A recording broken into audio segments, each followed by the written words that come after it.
저의 아내는요, 새를 보면 공포를 느낀다고 했습니다. 새가 이 목을 내밀면서 걷잖아요. 그 모습이 너무 혐오스럽고 또 새 다리의 이 생김새를 보면 너무 징그럽다라고 하는 거예요. 여러분은 어떻습니까? 동의하십니까? 왜 이렇게 새가 무섭냐고 제가 물어본 적이 있었습니다. 그랬더니 아내가 하는 말이 어릴 때 이 알프레드 히치콕 감독의 새라고 하는 영화를 본 다음부터 새가 너무 무서워졌다라고 하는 거예요. 이런 엄마의 공포증이 아이들에게 전이가 된 것인지 아이들도 새를 보면 매우 무서워합니다. 새라는 영화를 본 적이 없는데도 말이죠. 그러나 제 생각에는 새에 대한 공포증은 아닌 것 같습니다. 왜냐하면 우리 집 여자들은 치킨을 먹는 것을 매우 좋아하기 때문입니다. 심리학자들은 사람이 공포를 느끼는 것은 나쁜 것이 아니라고 말해요. 자신을 위험으로부터 보호하려는 심리적인 작용이기 때문이라고 하는 것이죠. 그러나 문제는 경험해 본 적이 없는 막연한 미래에 대해서 과도한 공포감이나 두려움을 느끼는 것에 의해 삶이 위축되는 것입니다. 셰익스피어가 이런 말을 했습니다. 비겁한 사람은 죽기 전에 여러 번 죽습니다. 그러나 용감한 사람은 한 번 죽습니다. 또 종교학자 배철현 교수도 이런 말을 했습니다. 겁쟁이는 만난 적도 없는 적에 대한 공포에 사로잡혀 지레 도망친다. 머릿속에 존재하는 공포가 그를 겁쟁이로 만드는 것이다. 어제 많은 시민이 광장으로 나와서 소리를 높였습니다. 모두가 앞으로 일어날 일에 대해 사회적인 공포감을 느낀 거예요. 이러한 현상을 사회적 포비아, 공포증이라고 말합니다. 포비아는 공포라고 하는 헬라어에서 온 단어입니다. 예수님이 제자들에게 또 우리에게 말씀을 통해 두려워하지 말라고 말씀을 하시잖아요. 그게 그 단어가 포베오, 바로 포비아와 어원이 같은 거예요. 공포심과 두려움에 매몰린 사람들은요, 쉽게 흔들립니다. 조종하기가 너무 쉬워집니다. 그것을 이용한 세력이 바로 로마였고요. 그것을 이용한 유다의 세력이 헤롯 왕이었습니다. 신앙의 가장 큰 적이 무엇이냐고 묻는다면 그것은 아직 일어나지 않은 일에 대한 공포심과 두려움이라고 할 수 있습니다. 공포심과 두려움은 믿음을 약하게 만들기 때문입니다. 하나님이 맡기신 숭고한 일들은요, 믿음이 없이는 절대로 할 수가 없습니다. 아직 일어나지 않은 일에 대한 공포심, 두려움을 우리가 믿음으로 극복할 때 우리는 복된 인생, 복된 가정을 이룰 수 있습니다. 우리가 소중한 일인데도 아직 이루지 못한 일들이 있습니다. 또 소중한 일인데도 아직 시도조차 하지 못한 일들이 있습니다. 그것은 우리의 내면이 중요한 순간과 중요한 지점에 도달할 때마다 두려움에 갇히기 때문에 그런 일이 일어나는 거예요. 오늘 말씀을 보면 아무리 훌륭한 사람이라 할지라도 두려움을 느끼게 되면 흔들린다는 것을 보여주고 있습니다. 예수님은 믿음을 회복시켜 주시면서 복된 인생을 열어주셨습니다. 우리 모두 오늘 말씀을 통해서 예수님에 대한 확고한 믿음을 회복하고 불확실한 미래 공포와 두려움에서 벗어나 당당하고 복된 인생을 살아가게 되시길 주님의 이름으로 축원합니다. 오늘 본문을 보면은요, 하나님의 말씀에 따라 정의로운 인생을 살았지만 마음에 생겨난 의심으로 인해서 믿음이 흔들리는 사람이 나오고 있습니다. 믿음이 흔들리니까 두려움에 갇혀버린 존재가 나오고 있어요. 그리고 그것을 해결해 주시는 분이 나오고 있습니다. 두려움에 갇혀서 의심하고 믿음이 흔들린 존재는 세례 요한이고요. 그 두려움을 해결해 주신 분은 바로 예수님입니다. 세례 요한은 이 헤롯 왕이 그의 동생의 아내인 헤로디아와 결혼한 것을 비판했다라고 하는 이유 때문에 감옥에 갇힌 상태였습니다. 그러나 세례 요한에게 일어났던 심각한 문제는요, 감옥에 갇힌 상황이 아니었어요. 세례 요한에게 일어난 심각한 문제는요, 마음이 두려움에 갇혀서 의심으로 가득해졌다는 사실입니다. 감옥에 갇혀있던 세례 요한은 제자들을 예수님에게 보내서 질문을 대신했습니다. 오시리가 당신입니까? 오래전부터 기다려온 그리스도가 당신이 맞습니까? 라고 질문하고 있어요. 여러분도 잘 아시는 것처럼 세례 요한은 이미 요단강에서 예수님을 만났고 예수님에게 세례를 베풀었습니다. 그리고 예수님이 그리스도이신 것을 정확하게 듣고 알게 되었습니다. 확신하게 되었던 것이죠. 그러나 지금 세례 요한의 상황은요, 아무것도 할 수 없는 감옥에 갇힌 상황이라고 하는 거예요. 감옥에 갇히니까, 위기를 겪으니까, 그 위기 시간이 계속해서 길어지니까 요한의 마음도 조급해졌고 의심이 생긴 것입니다. 왜 위대한 세례 요한의 마음에 의심이 생긴 것일까요? 세례 요한의 마음에는요, 자신이 기대했던 그리스도의 모습이 있었습니다. 그리스도라고 한다면 이런 분일 거야 라고 하는 그 기대의 모습이 있었다라고 하는 거예요. 그리스도와 오시면 유대민족을 구원할 거라고 그는 확고히 믿고 있었습니다.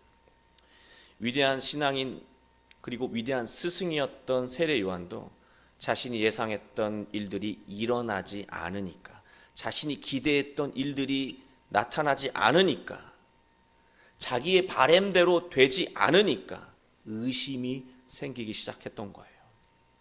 의심이라고 하는 마음은요, 불안과 두려움이 되어 요한의 삶을 지배해 버린 것입니다. 예수님은 두려움에 갇힌 세례 요한에게 다음과 같이 전하라고 요한의 제자들에게 말씀하고 있습니다. 그게 5절 말씀인데요. 5절 말씀은 오늘날 불투명한 미래에 대해 두려움을 느끼고 있는 우리에게 하시는 말씀이기도 합니다.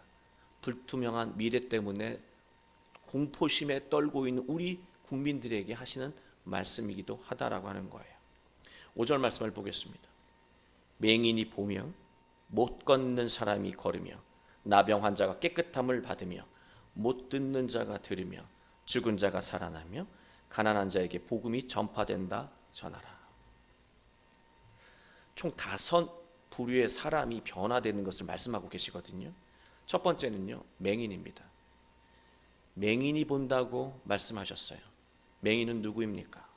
하나님의 말씀, 진리의 의미를 모르는 무지한 사람들입니다. 그러한 사람들이 예수님을 통해서 진리를 알아보게 된다는 거예요. 두 번째, 못 걷는 사람이 나오는데 못 걷는 사람은 누구입니까?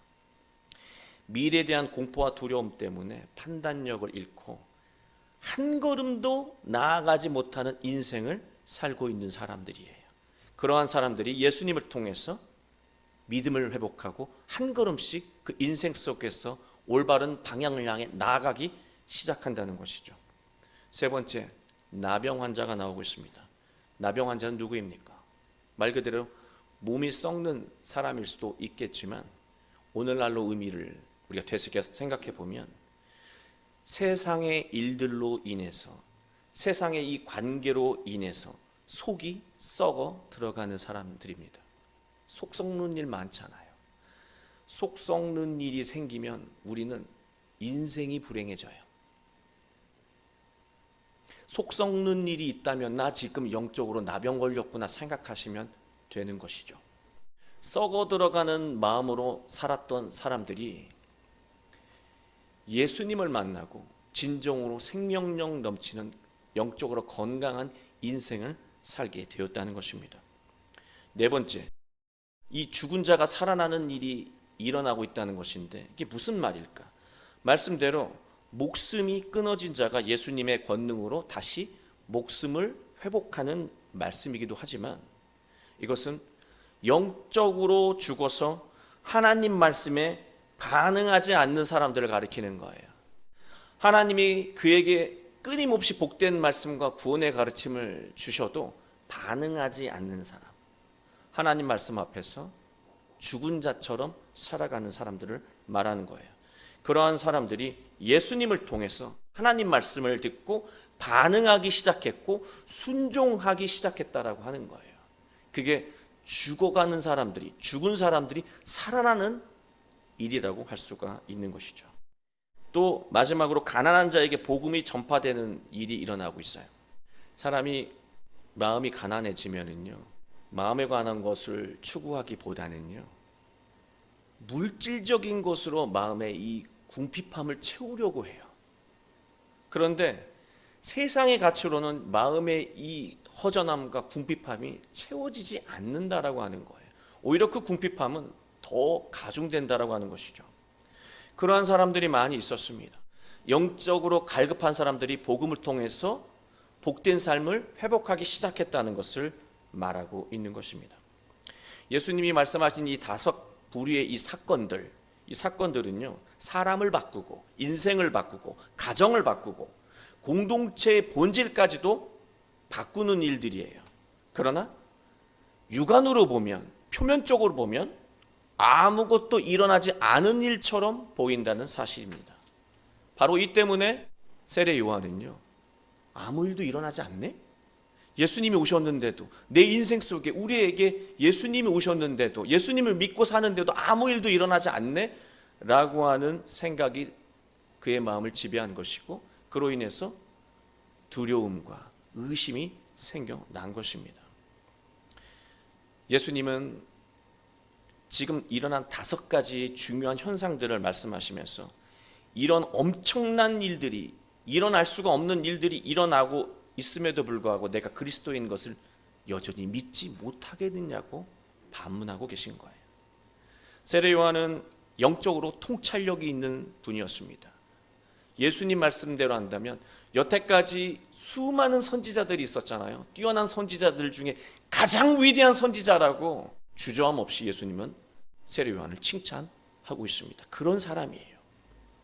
그러나 그런 세례 요한도요, 감옥에 갇혀 있다 보니, 어려움이 지속되다 보니 세례 요한도 두려움을 느끼게 되는 것이고, 마음의 조급함이, 그 다급함이 자꾸 커지는 거예요. 그러다 보니 그의 영적인 눈도 함께 혼탁해진 것입니다. 우리가 두려움을 느끼고 마음이 조급해지고 다급해지잖아요. 그러면 영적인 눈도 혼탁해진다는 거예요. 이 위대한 선지자에게도 이런 일이 일어나고 있다라고 하는 것입니다. 6절 말씀을 보시면, 누구든지 나로 말미암아 실족하지 아니하는 자는 복이 있도다. 어떻게 예수님을 보고 예수님 때문에 실족할까요? 말이 안 된다고 생각하지만요, 너무나 말이 되는 말씀을 하신 거예요. 우리가 예수님 때문에 넘어지는 것, 실망하는 때가 언제입니까? 내가 원하는 대로 되지 않을 때, 내가 문제라고 여긴 것, 그 문제의 답을 다 갖고 계시잖아요. 그 답대로 되지 않을 때 우리는 절망하게 됐고 예수님에 대해 실망하게 됩니다. 실족하게 되는 것이죠. 예수님을 믿어도 내 인생은 달라지는 게 하나도 없고 문제는 해결되지 않는구나. 예수님이 답을 주셨는데도 그것을 답이라고 여기지 않으면 우리는 계속해서 예수님 때문에 넘어지는 거예요. 다르게 말하면 내가 문제에 대한 답이라고 하는 생각, 그 답을 내려놓지 않으면 예수님의 답도 들을 수가 없는 거예요. 우린 예수님 때문에 실족하는 신앙생활을 계속할 수밖에 없는 것이죠. 신앙생활을 하면서 열심히 살아가는데도 어려움이 생기고 위기를 겪게 되는 것입니다. 어려움과 위기를 해결하는데 내가 생각한 이 답이 있는데 그대로 이루어지지 않으면 우리는 예수님을 의심하고 또 신앙의 회의감을 느끼면서 실망하게 되는 것이죠. 여러분 생각해 보십시오. 예수님이 우리를 넘어뜨리는 겁니까? 아니면 우리가 답이라고 여기는 일이 일어나지 않아서 스스로 넘어지는 겁니까? 후자이죠. 실제로 우리를 넘어뜨리는 것은 예수님이 아니에요. 신앙생활이 아니에요. 자기가 생각하는 것이 정답이라고 고집하는 마음이 자기 자신을 넘어뜨리는 것이고 자기 자신을 실망하게 만드는 것이고 그리고 걱정과 두려움에 갇혀 살게 만드는 것입니다. 불안과 두려움을 느낄수록 자기 답을 내려놓아야 합니다. 다르게 말하면 지금 기도라고 했던 것을 다시 기도해야 한다는 거예요. 자기 답을 내려놓고 나의 인생의 구원의 답은 바로 예수님에게 있다라고 하는 믿음을 회복하는 것부터 먼저 해야 하는 것입니다. 이러한 믿음으로 살아갈 때 우리의 삶에 복이 깃든다는 것입니다.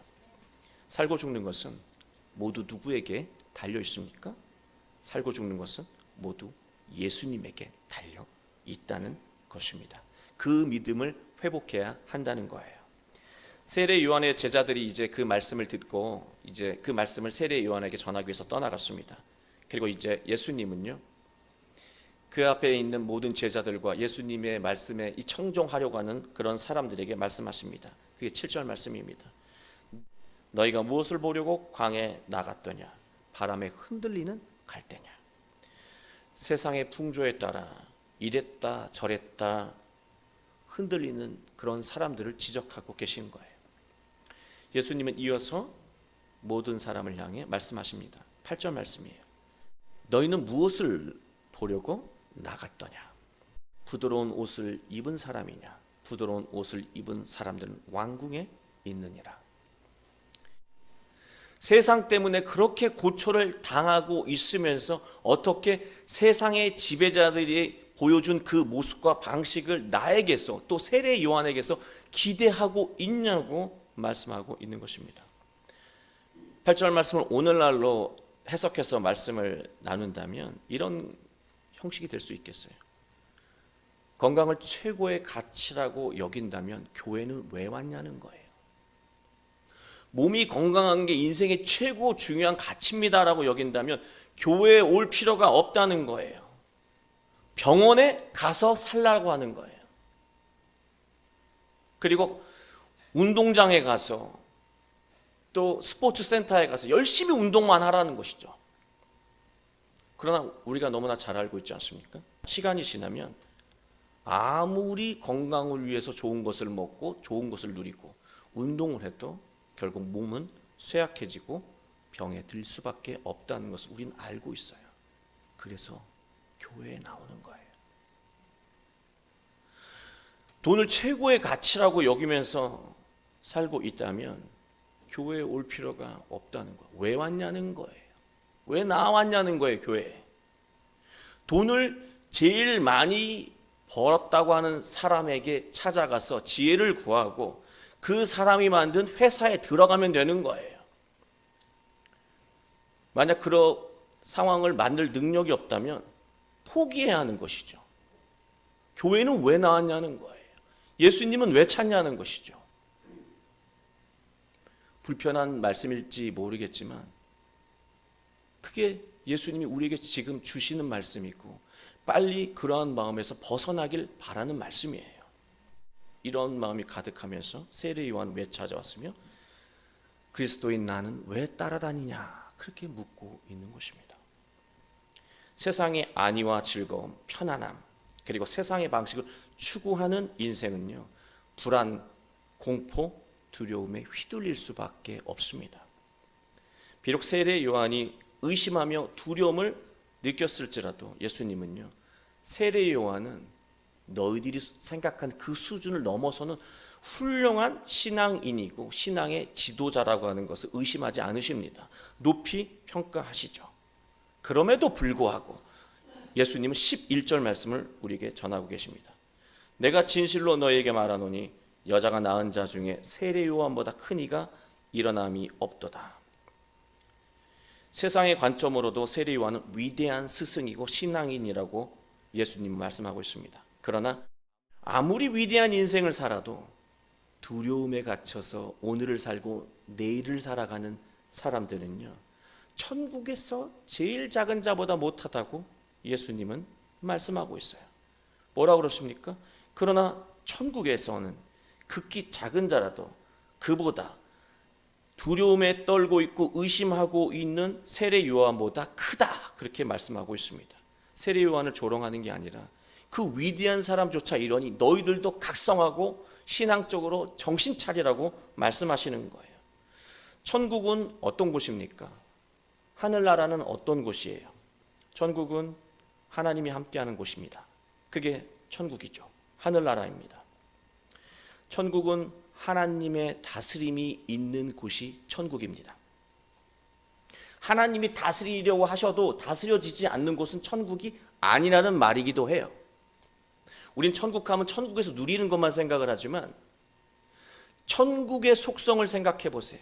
하나님이 다스리실 때마다 다스려지는 곳이 천국이에요. 자, 그렇다면 우리의 마음은 하나님이 다스리려고 하실 때 다스려지는 마음입니까? 아니면 자기 욕심에 의해서 다스려지는 곳입니까? 하나님의 말씀으로 다스려지는 내면을 갖고 있다면 이미 그 마음에 천국이 임하는 것이고요. 하나님의 말씀대로 살아가는 가정이라고 한다면 그 가정에 천국이 일어난 거예요. 그 천국이 천국을 누리는 삶을 만든다는 말씀이에요. 우리의 삶이 하나님의 말씀에 강한 영향을 받을 때 그 삶에, 그 인생에 천국이 이루어지는 것이고 그러한 가정에 천국이 또한 만들어지는 것입니다.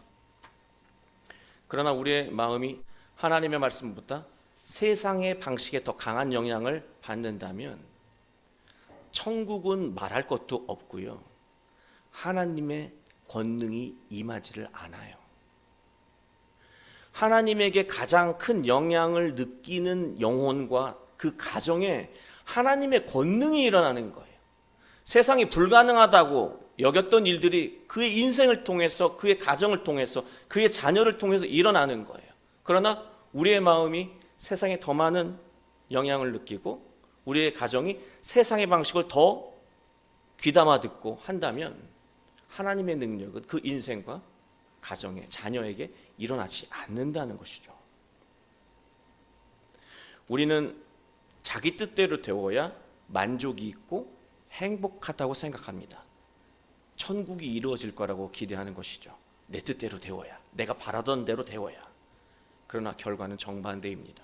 내 뜻대로 되면 잠깐은 어떤 기분이 들지 모르겠지만 시간이 지나면 정반대의 결과가 나타난다는 것이죠. 천국의 정반대 개념이 무엇입니까? 지옥 아닙니까? 지옥이라고 하는 말은 풀어보면 땅의 감옥이라고 하는 뜻이에요. 땅의 방식으로 사는 사람은, 땅의 방식에 가장 큰 영향력을 느끼는 사람은 땅의 감옥에 갇히게 되는 거예요.